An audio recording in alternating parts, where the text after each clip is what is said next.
TV nine ಜೊತೆ ಇದ್ದರೆ ವಿಜಯಪುರ ನಗರ ಶಾಸಕ ಬಸವನಗೌಡ ಪಾಟೀಲ್ ಯತ್ನಾಳ್ ಅವರು. ಯತ್ನಾಳ್ ಅವರೇ, ನಿನ್ನೆ RCB ಸಂಭ್ರಮಾಚರಣೆ ವೇಳೆ ವಿಧಾನಸೌಧ ಮುಂಭಾಗದಲ್ಲಿ ಮತ್ತು ಚಿನ್ನಸ್ವಾಮಿ ಸ್ಟೇಡಿಯಂನಲ್ಲಿ ನಡೆದಂತಹ ದುರ್ಘಟನೆಗಳು ಏನು ಹೇಳ್ತೀರಿ?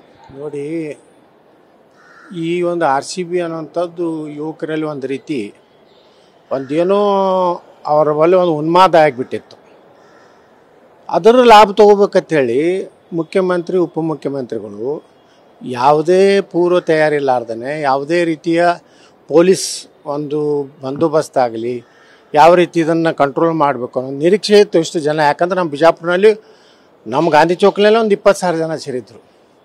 ಮತ್ತು ಇದು ಇವರಾಗೆ ಕರೆ ಕೊಟ್ಟು ಆ ಒಂದು ಇದಕ್ಕೆ ಅವಕಾಶ ಕೊಟ್ಟ ಮೇಲೆ ಅದಕ್ಕೆ ಬೇಕಾದಂಥ ಎಲ್ಲ ರೀತಿಯ ಉಗ್ರ ತಯಾರಿ ಮಾಡ್ಕೊಳ್ಳಾರ್ದೇ ಇದರ ಬರೀ ಕೇವಲ ಲಾಭ ಪಡಿಬೇಕು, ಈ ಯುವಕರ ಒಂದು ದಿಕ್ಕು ತಪ್ಪಿಸ್ಬೇಕಂತ ಇದರ ಲಾಭದ ಸಲುವಾಗಿ ಈ ರೀತಿ ಒಂದು ಅನಾಹುತ ಆಗಲಿಕ್ಕೆ ಕಾರಣ ನೇರವಾಗಿ ಸಿದ್ದರಾಮಯ್ಯನವ್ರ ಸರ್ಕಾರ ಮತ್ತು ಪೊಲೀಸ್ ಇಲಾಖೆ ಇದನ್ನು ಸರಿಯಾಗಿ ಹ್ಯಾಂಡಲ್ ಮಾಡಿಲ್ಲ.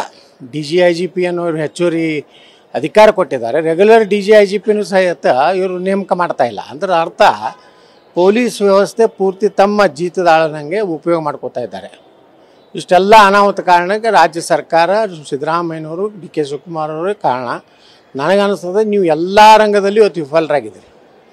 ಅಂಥ ಒಂದು 60-70 ಕೋಟಿ ಜನ ಮಹಾಕುಂಭಕ್ಕೆ ಬಂದಂಥ ಸಂದರ್ಭದಲ್ಲಿ ಉದ್ದೇಶಪೂರ್ವಕ ಅಲ್ಲಿ ಅಖಿಲೇಶ್ ಯಾದವ್ ಒಂದು ಅಪಪ್ರಚಾರ ಮಾಡಿದ್ರು. ಒಂದು ಸಣ್ಣ ಘಟನೆ ಆಗಿಬಿಟ್ರೆ ಇಂಥ ದೊಡ್ಡ ಒಂದು ಕುಂಭಮೇಳ ಆದ್ರೂ ಏನೂ ಆಗಿರಲಿಲ್ಲ. ಆದರೆ ನಿಮ್ಮ ಕೇವಲ 1,50,000 ಜನ ಇದ್ದಂಥ ಒಂದು ಕಾರ್ಯಕ್ರಮವನ್ನು ನೀವು ಸರಿಯಾಗಿ ನಿರ್ವಹಣೆ ಮಾಡಲಿಕ್ಕೆ ಆಗ್ತಾಯಿಲ್ಲ ಅಂದರೆ ಪೊಲೀಸ್ ವ್ಯವಸ್ಥೆ ಸಂಪೂರ್ಣವಾಗಿ ಅವ್ರನ್ನ ನಿಮ್ಮ ಜೀತದಾಳದಂಗೆ ನೋಡ್ಕೋತಾ ಇದ್ದೀರಿ.